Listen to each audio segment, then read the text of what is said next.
Hoy es jueves 16 de febrero, estamos ante las cámaras del canal 21 de Tigo Star y del canal 27 Copaco IPTV y a través de nuestra radio digital BM Online. Bueno, con nosotros una figura ya emblemática porque está teniendo repercusión, Víctor Pavón en todas partes, es invitado a todos los medios, a todos los programas. Víctor Pavón es periodista, por supuesto, es abogado, economista, investigador y fundó el partido Libertad y República, a través del cual se lanza la senaduría el próximo 30 de abril. Lista 19, opción 1, Víctor Pavón. ¿Cómo te va, Víctor? Muy buenos días, mi querido Bruno. Estoy muy contento de estar aquí contigo. Como te dije, fuera de micrófono, para mí BM Online se constituye realmente en un hito en mi carrera, en la difusión de las ideas de la libertad. Porque este espacio que vos nos estás dando realmente para nosotros es muy importante, especialmente en un país donde lamentablemente el estatismo, todo lo que significa la influencia del Estado perversa, dañina, corrupta, así como estábamos hablando en varios temas que podemos por supuesto hablar, lo que están haciendo es hacernos perder muchas oportunidades. Y yo siento mucho, Bruno, especialmente por una generación de jóvenes que hoy tiene menos de 18 años de edad. Esa generación es la que a mí me preocupa sobremanera, de luego, todos los grupos etarios, de luego, pero esa generación que hoy tiene menos de 18 años debería ser de mucha preocupación y ocupación, con propuestas e ideas diferentes.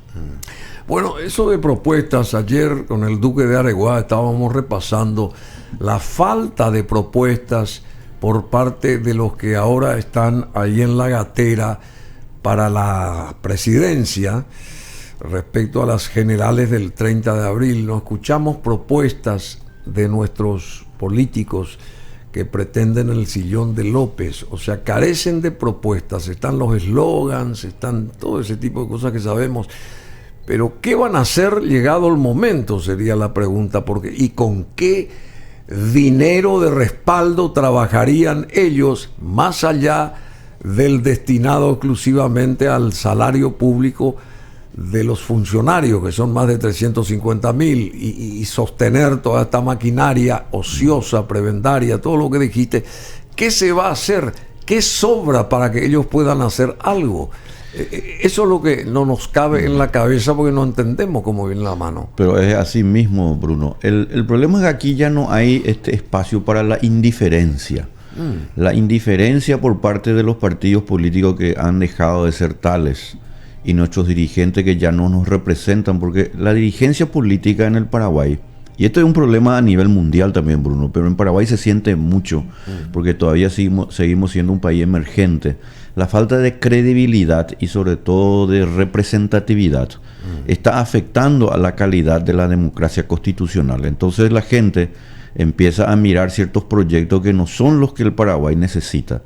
Y nosotros estamos en lo que se llama en la sociedad del espectáculo, una sociedad donde lo que se busca es llamar la atención a través de la figura de alguna persona que por una cuestión estética de alguna manera pueda llamar la atención. Y a mí personalmente, y nosotros en el Partido Libertad y República, en lugar de la cuestión de la figura en cuanto se refiere a que sea una persona atractiva o no, lo que nosotros tenemos que hacer es que la idea sea atractiva, la propuesta sea atractiva. Lo que importa es el contenido, no la forma. Lo sustantivo. Lo sustantivo. Por eso es que el maestro siempre decía que tenemos que nacer de nuevo. Y para nacer de nuevo, un ciego no puede guiar a otro ciego.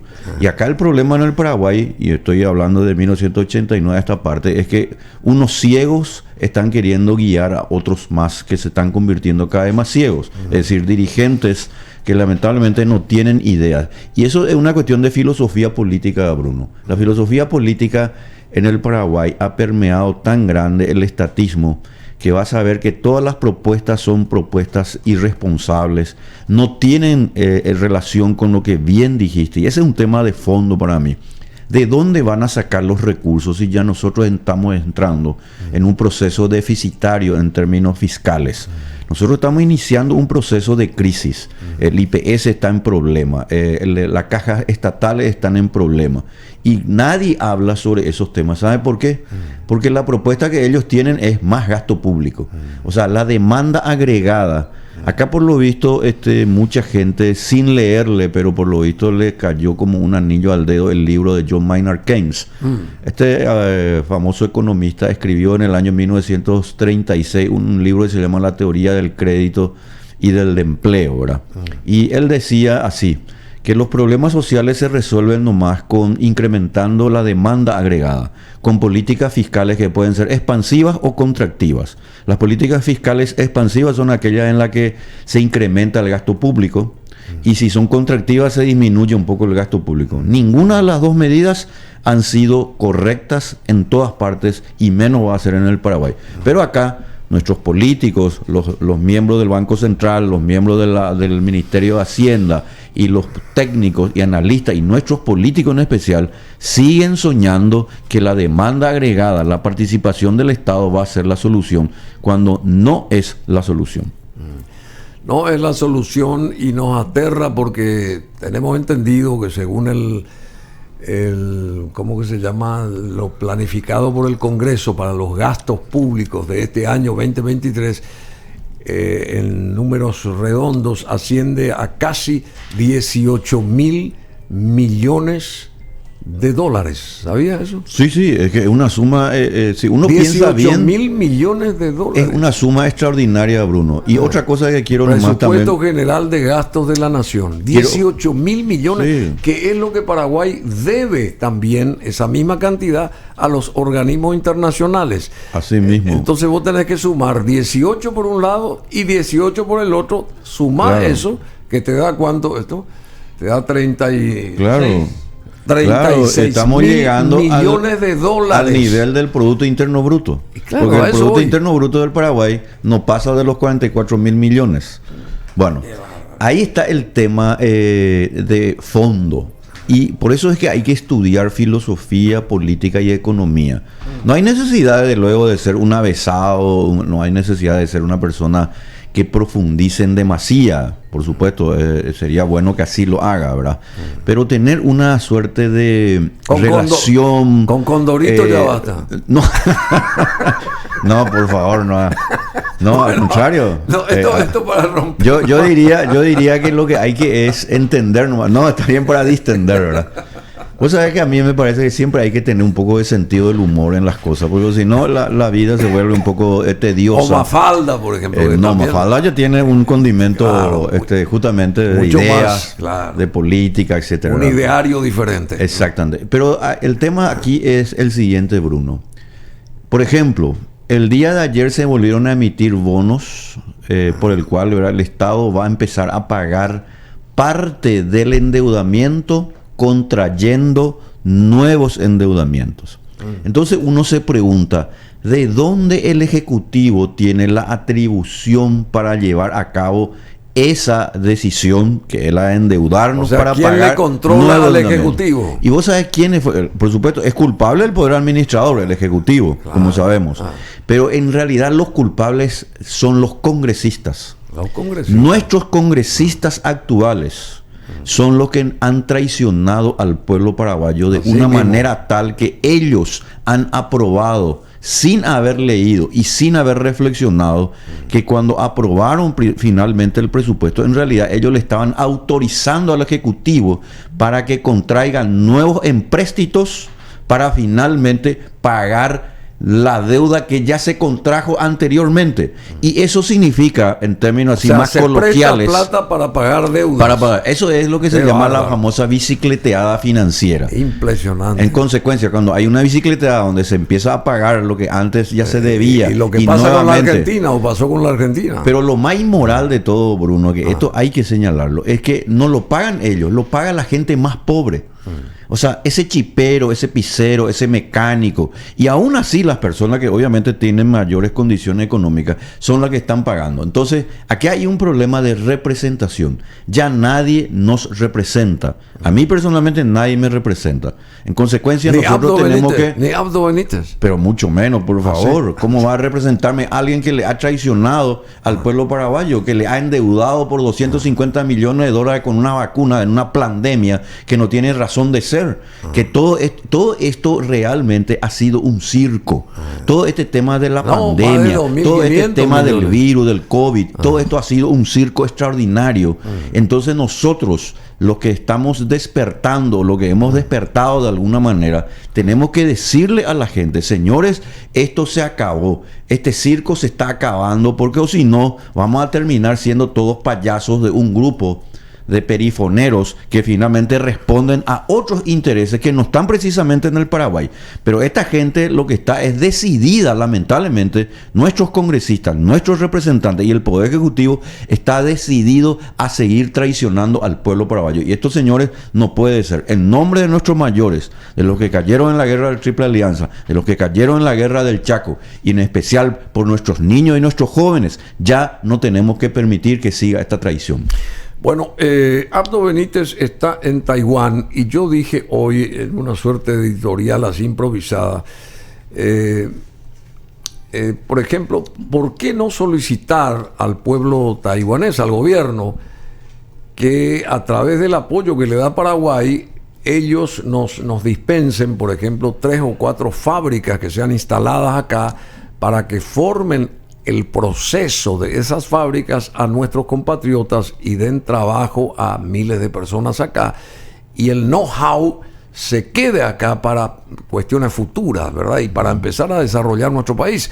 Y no solamente pensar en que Paraguay puede vender pollos, chanchos o carne vacuna a Taiwán.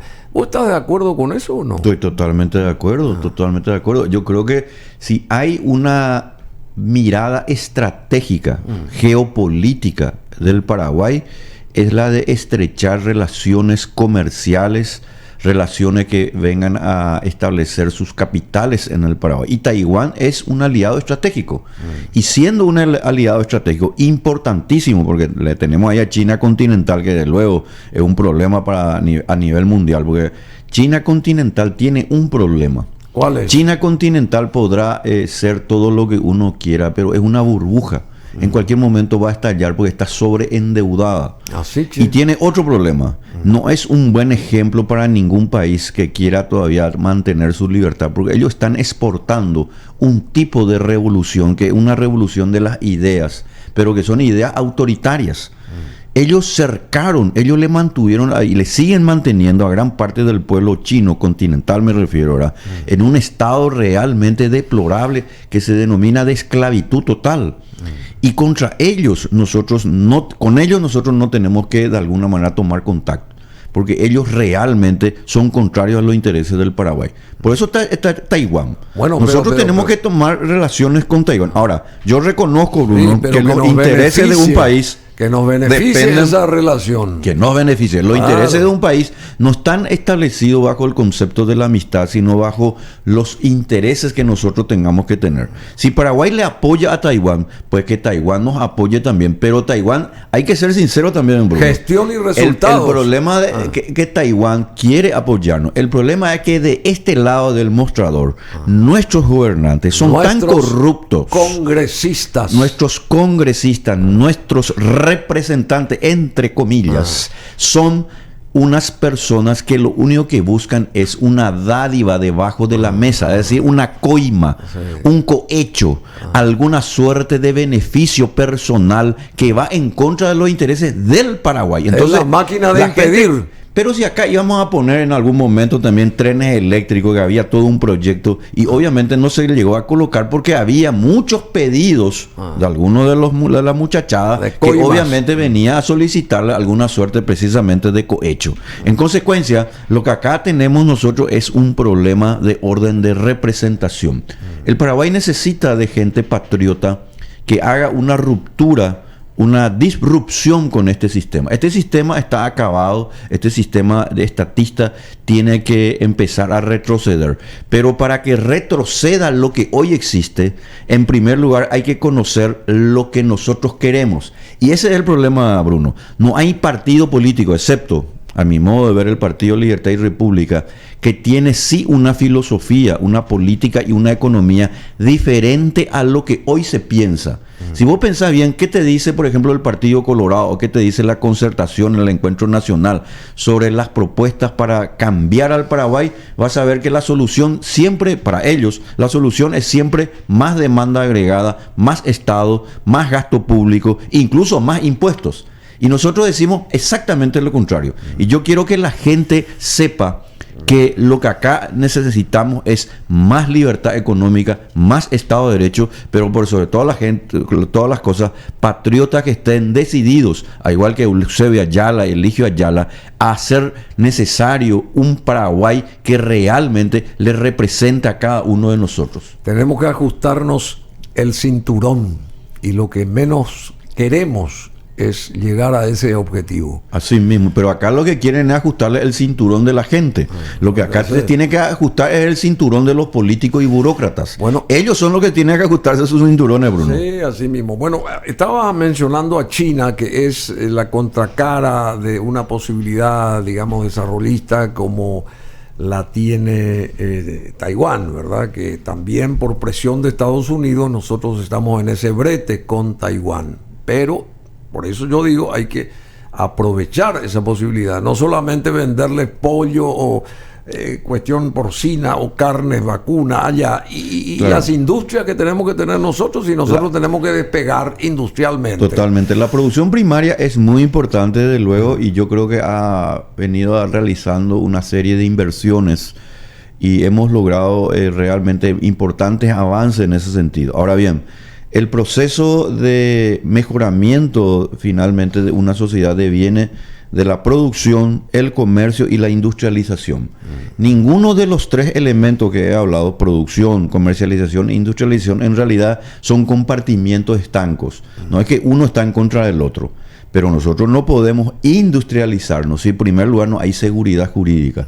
El problema de Paraguay, Bruno, y esto lo dice el último informe de la libertad económica que se sacó en el mundo, es el Estado de Derecho. ¿Y qué es el Estado de Derecho? Que se haga prevalecer la Constitución, donde todas las personas seamos iguales ante la ley, donde haya debido proceso, donde ninguna persona sea acusada ni sancionada sin antes ser escuchada, y por sobre todas las cosas que se respeten los derechos de propiedad privada. Entonces la gente me suele preguntar nomás, Bruno, ¿y por qué usted dice que los derechos de propiedad privada no se respetan? Pues no se respetan.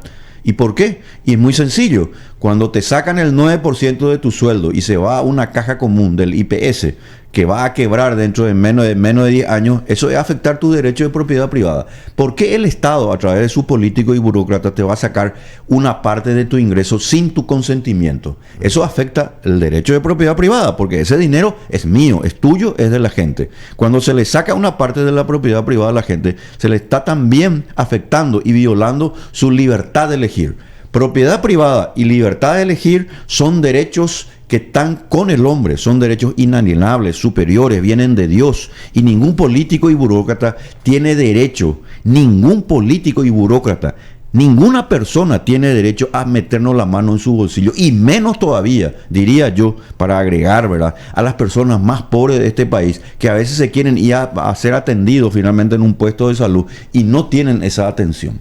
No tienen esa ascensión. Bueno, y esto también va de la mano a nivel comentario para esto que está sucediendo en la Corte Suprema de Justicia, que quieren atornillar en la vicepresidencia segunda a un ministro como Eugenio Jiménez, que no quiere saber nada en ese lugar nuevo, entre paréntesis, de nuevas autoridades de la Corte Suprema de Justicia, y está en un parate ahora esa historia. Ayer se retiraron 2 ministros. Se quedó en aguas de borraja la reunión esa, porque sigue sosteniendo Eugenio Jiménez que no quiere estar en esa vicepresidencia segunda de la Corte Suprema, y le quieren exigir a él. Así que por todas partes como hay una suerte como que de presión en este caso también, y se nota eso querido Víctor, no sé, vos como abogado, ¿cómo estás viendo? ¿Qué lectura vos le das a esto que está pasando en la Corte Suprema de Justicia? La lectura es que nosotros estamos ante un proceso de descomposición institucional. ¿Ah, sí? Acá pues el tema es el siguiente, Bruno, y yo creo que es importante así programas como el tuyo que realmente reflexiona sobre temas de fondo. Con gente como vos, por supuesto. Gracias, Bruno, y por supuesto también contigo que tenés esa permanente reflexión, ¿verdad? A través de tu editorial, etcétera, ¿verdad? Acá el tema es el siguiente, Bruno. Si nosotros no entendemos que las causas de nuestro subdesarrollo, las causas de la pobreza, la causa de que tanto joven no tenga empleo, que no pueda ir a la universidad, que no pueda finalmente llevar el pan a su casa como debería ser, no es una cuestión del designio de los dioses. No es que acá vino Lucifer o vino Jehová o lo que sea. Acá, señores, hay causas políticas y económicas y filosóficas que tienen e inciden en la situación de Paraguay. Por ejemplo, ¿qué es lo que está pasando en la Corte Suprema? Es una falta de regla de juego.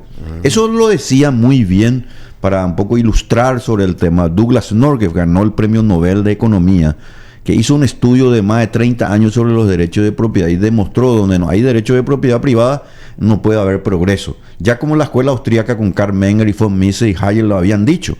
Pero Douglas North lo vuelve a resintetizar y lo explica todavía mejor, vamos a decirlo, para este mundo del siglo XXI. En consecuencia, si la propia Corte Suprema carece de reglas institucionales donde puedan dirimir entre ellos cuestiones tan sencillas como la de ocupar un cargo, ¿qué se puede esperar de los órganos intermedios y bajos que están dependiendo precisamente de la Corte? La Corte pues tiene que ser un ejemplo de personas sabias, prudentes, de personas que realmente se luzcan por su honorabilidad, que sepan de filosofía, que sepan conversar y que desde luego las decisiones devengan de reglas de juego. ¿Y qué son las reglas de juego? Son las instituciones. Las instituciones tienen que funcionar de acuerdo a reglas de juego. Si no hay reglas de juego que se respeten, entonces quiere decir que estamos entrando en una situación de descomposición. Cuando se gasta en términos económicos, hago nomás también ese paralelismo, ¿verdad? Se gasta más de lo que se recauda, hay una descomposición institucional. Cuando se destina el dinero del trabajador, el 9%, y el 16% del empleador, a una caja de reparto como es el IPS, que finalmente va a colapsar, y nadie habla de eso, excepto nosotros, quiere decir que hay una descomposición institucional y una descomposición de las ideas. Las ideas son importantes. Bueno, vos tenés muchas ideas y entre ellas está esto del, analizando lo del IPS, que estás dando énfasis, terminar con la estafa del IPS con su modelo de reparto. Dijo en su último artículo acá Víctor Pavón, y eso fue el domingo pasado, y también ayer o hace 2 días, o el lunes, estuvo Pedro Halley acá, que fue también, bueno, por 25 años gerente de prestaciones económicas del Seguro Social del IPS, bueno, 25 años ahí trabajando, y también dio a conocer todas las falencias, las grandes falencias del IPS. ¿Dónde estamos con el IPS? Por otro lado, a este anterior presidente del IPS se le está destapando la olla de todo lo que hizo, el dinero que supuestamente él en lo personal acumuló estando en la presidencia del IPS. ¿Cómo está el IPS en líneas genéricas? Y por qué, por ejemplo, si uno tiene un seguro médico, tiene que conseguirlo privadamente en vez de conseguir a través del IPS ese seguro médico? Parto de los funcionarios públicos del país, por ejemplo. Totalmente. Porque si eso se logra, todo ese dinero del funcionariado va a dar mayor dinámica económica al IPS, pienso yo, y no tendrá estos bajones de dinero que anuncian que están por tener y todo ese tipo de cosas. No sé, la falta de dinero, digamos, la falta de fondos. ¿Es así o no es así? Pero es así y algo está fallando. Y justamente estábamos ¿Y por hablando qué no de eso. se ordena eso? ¿Por qué no se ordena? Y porque en el pensamiento de nuestros representantes, de nuestros directores de entes, está la mentalidad estatista, una mentalidad anticapitalista, como decía von Mises. Y cuando hay una mentalidad anticapitalista, quiere decir que uno está dispuesto a aceptar que siga el modelo coercitivo. ¿Qué significa el modelo coercitivo? Que yo estoy obligado a hacer algo aunque no me agrade hacerlo. Que yo siga aportando a un ente, por ejemplo IPS, o por ejemplo otras entidades, sin que finalmente yo reciba una contraprestación. Esa es la mentalidad anticapitalista. En el pensamiento libertario o en el pensamiento de la libertad, pues yo puedo dar, pero tengo que recibir algo. Qui pro quo, ¿verdad? O sea, yo doy para recibir algo, como se da en cualquier relación, relaciones humanas y relaciones empresariales y relaciones entre el ciudadano y el Estado. Y en consecuencia, cuando nosotros seguimos aportando sin recibir esa contraprestación y parte ya de nuestro dinero lo volvemos de alguna manera a confiar a una entidad privada, me refiero al seguro de salud, quiere decir que ese modelo estatista, ese modelo coercitivo no funciona. Porque ¿por qué yo tendría que nuevamente contratar a otro seguro médico, en este caso privado, si ya estoy aportando por este lado a un seguro que de paso es bastante fuerte y bastante caro, porque es el 9% nada más del salario mínimo y que va creciendo, por supuesto? Eso es una suma muy grande e importante. Hay un problema allí, y el problema es que lo coercitivo no funciona. Por eso que la libertad de elección es muy importante. Y la libertad de elección proviene del derecho de propiedad privada. A vos no te pueden decir, Bruno, que te vaya a cargar tu camioneta un combustible tanto porque al Estado o a los concejales de Asunción se le ocurre que, por ejemplo, porque no sería raro que hasta eso ocurra, ¿verdad? Se le ocurra, por ejemplo, que solamente vos podés cargar en cierto tipo de octanaje. Eso no puede ser. Pero el ejemplo es el mismo. ¿Por qué yo tengo que aportar coercitivamente a una entidad si yo mismo puedo decidir por mí mismo y ante mí mismo lo que más me conviene? Quiere decir que los que piensan que debe ser coercitivo me están tratando a mí como un infrahumano, como un tonto.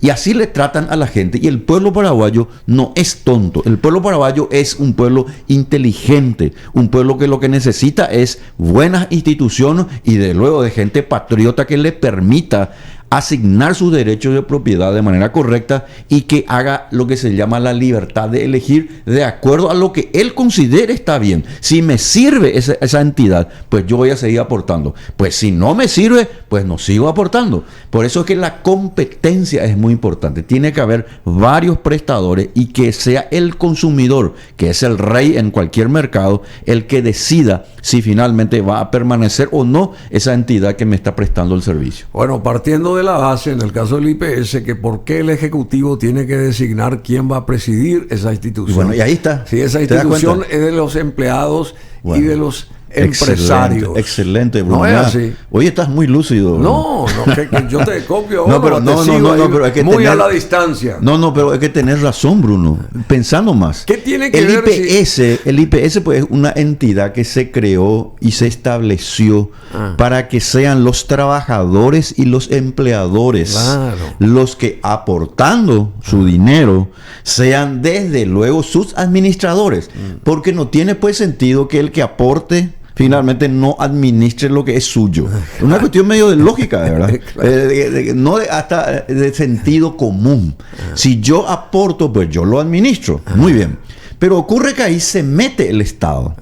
El Estado se mete la política. Es como el zorro dentro de un gallinero. Sí, la política. El lobo que se mete dentro de un gallinero. Tal es así que ahora la Embajada de Estados Unidos está queriendo ver cómo se manejan esos fondos del IPS respecto a que si va a haber una suerte de de caja desde el IPS para este tramo final de las elecciones generales, ¿verdad? Para que, porque hay ciertos partidos que necesitan un flujo de dinero y al parecer el IPS tiene los fondos para ello. Claro que y hasta tiene la los misma fondos. embajada de Estados Unidos que no tiene por qué.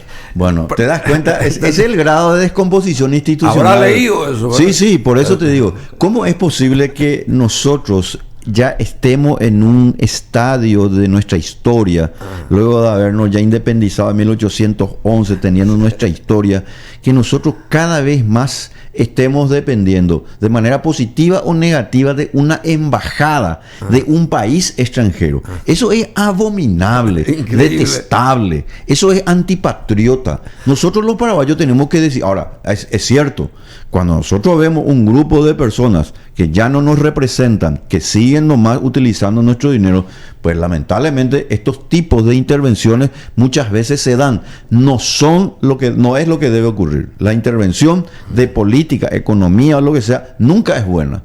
¿Por qué? Porque nosotros vamos perdiendo nuestro concepto de soberanía. Y la soberanía es que cada pueblo, cada país se autogobierne de acuerdo a sus propias normativas. Y eso lo tiene el Paraguay. Nosotros tenemos una buena constitución que ciertamente puede ser mejorada, no niego yo eso, pero ocurre que nuestros dirigentes lo están llevando finalmente a la basura. Ellos detestan la institucionalidad. ¿Sabe por qué ellos detestan la falta de reglas de juego? Porque la falta de reglas de juego a ellos les permite meter sus manos hediondas en la lata. Claro.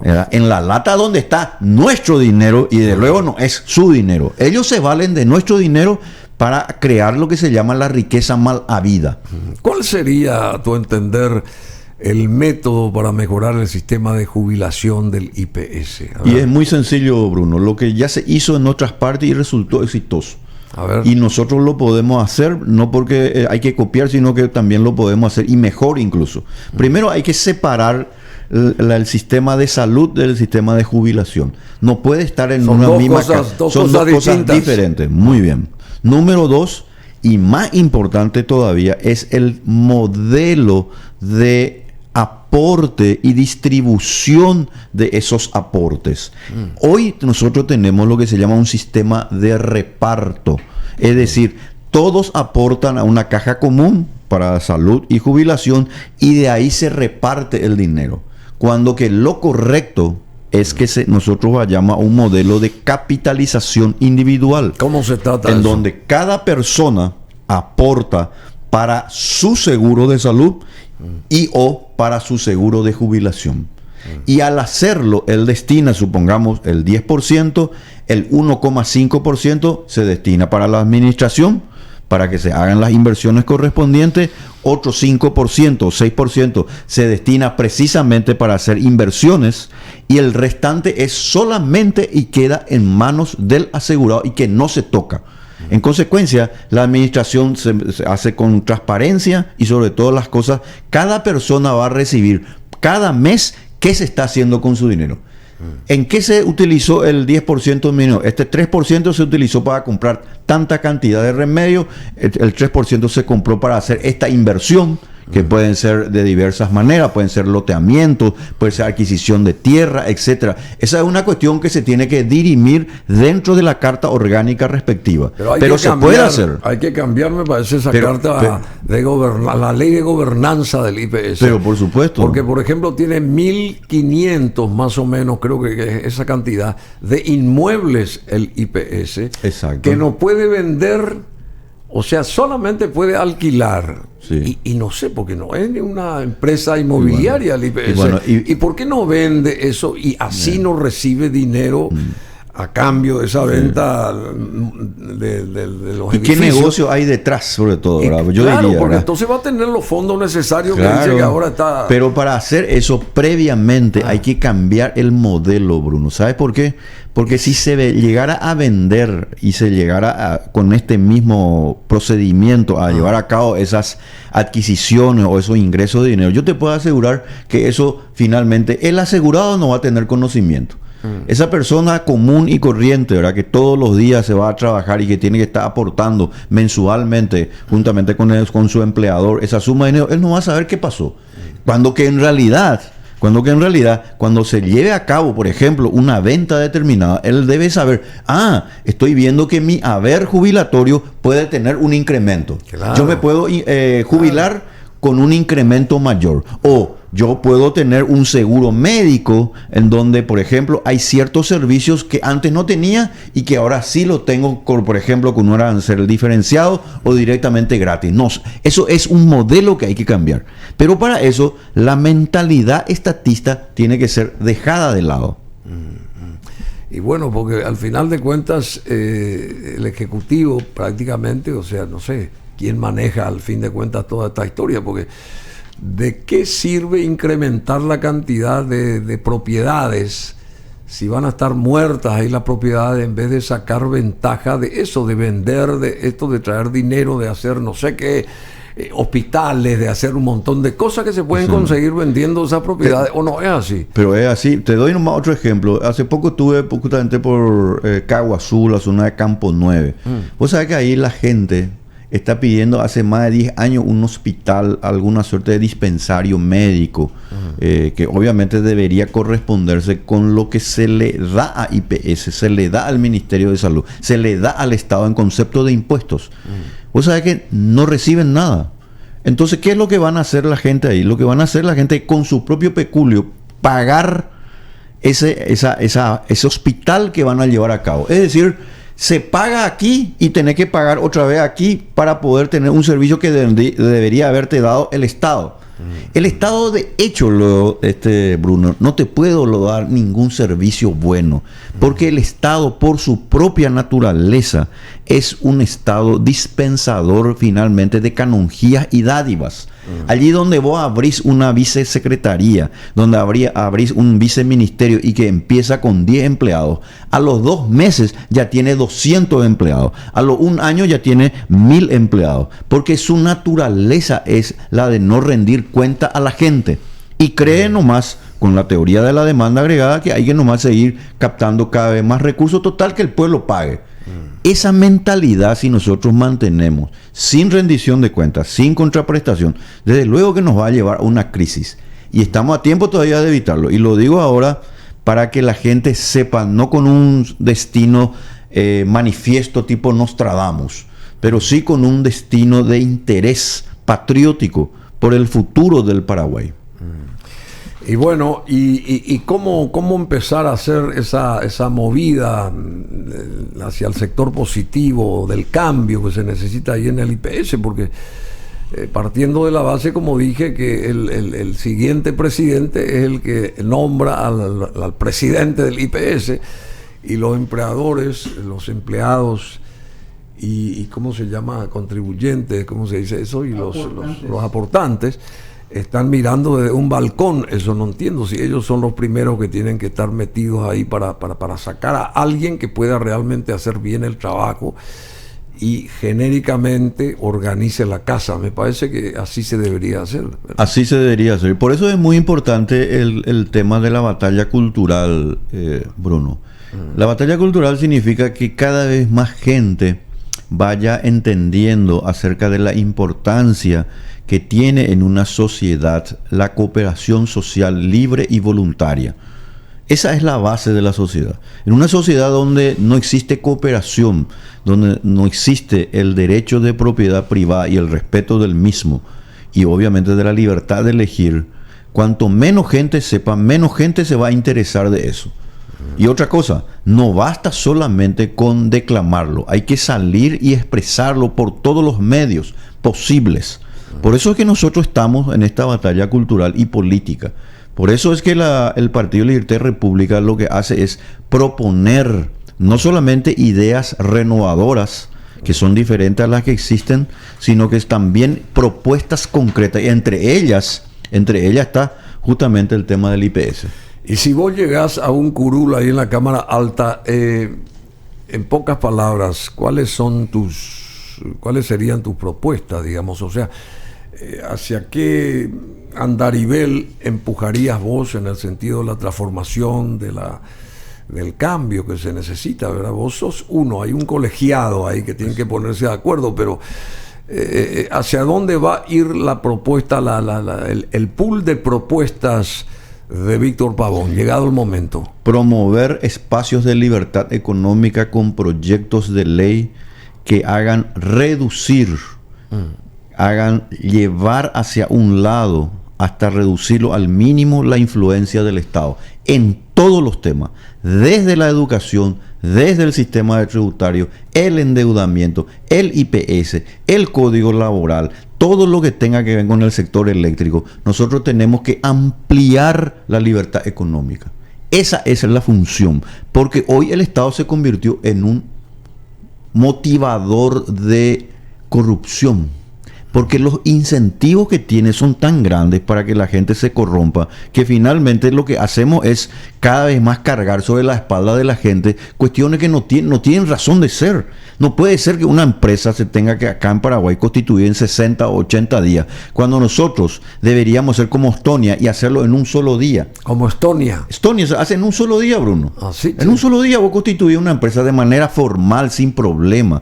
Vos querés hacer una mejora dentro de tu casa, hablando ya de cuestiones directas como la municipalidad, tenés que estar haciendo miles de trámites, en donde finalmente el que prevalece es el gestor determinado. Entonces viene a lo que yo ya denominé la cultura del trámite y la coima, la tramitología. La tramitología. Entonces eso hace que finalmente se enerve el ciudadano y se dé cuenta que acá lo que hay que, para lograr el objetivo, hay que lamentablemente ir por un camino diferente. Y decime, ¿y ese fondo de jubilación del IPS es independiente del sistema de salud del IPS? Claro, tiene que ser independiente. Tiene que ser dos cajas diferentes. Eso es muy importante, porque la jubilación per se misma, el fondo no tiene que estar unido, digamos. No tienen que estar unidos, tienen que ser diferentes. Entonces cada uno va aportando de acuerdo a lo que esa persona considera necesario.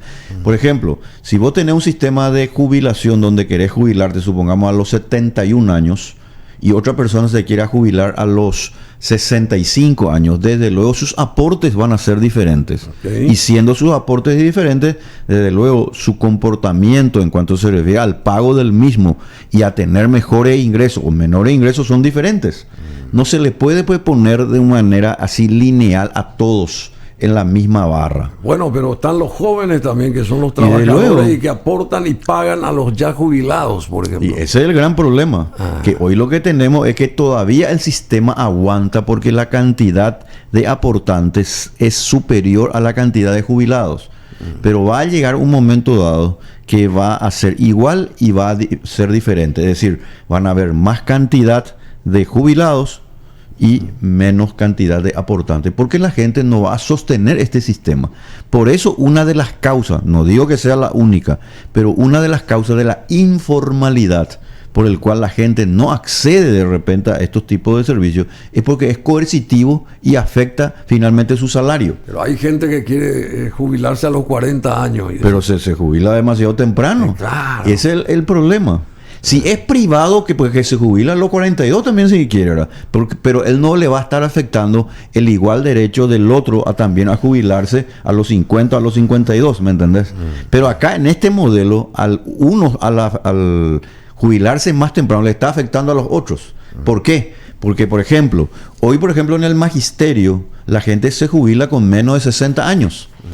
Cuando una persona se jubila con menos de 60 años, quiere decir que su aporte, desde luego, no va a poder sostener los años siguientes.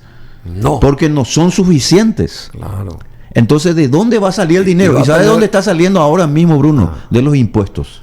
¿Y va a tener que volver a trabajar otra vez? Y tendría que volver a trabajar. Pero eso pues no es el modelo que nosotros queremos. Lo que nosotros queremos es que el modelo sea de justicia.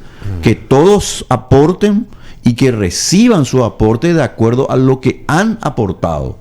Pero para eso no se puede establecer este modelo de reparto donde todo va a una caja común. Está mal. No puede haber un grupo de privilegiados y otras personas que no son privilegiadas. Por eso que las cajas estatales lamentablemente en Paraguay, están muchas de ellas deficitarias y a otras ya en quiebra. ¿Por qué? Porque obviamente el sistema está mal. Bueno, Víctor Pavón, muchísimas gracias. Partido Libertad y República, se postula Víctor Pavón, abogado, economista, investigador, periodista, a senador el 30 de abril. Y bueno, lista 19, opción 1. Y vamos a este tema musical despidiendo a Víctor Pavón. Muchas gracias. El domingo seguiremos leyendo tu columna seguramente. Así mismo. ¿Más del IPS va a ser o no?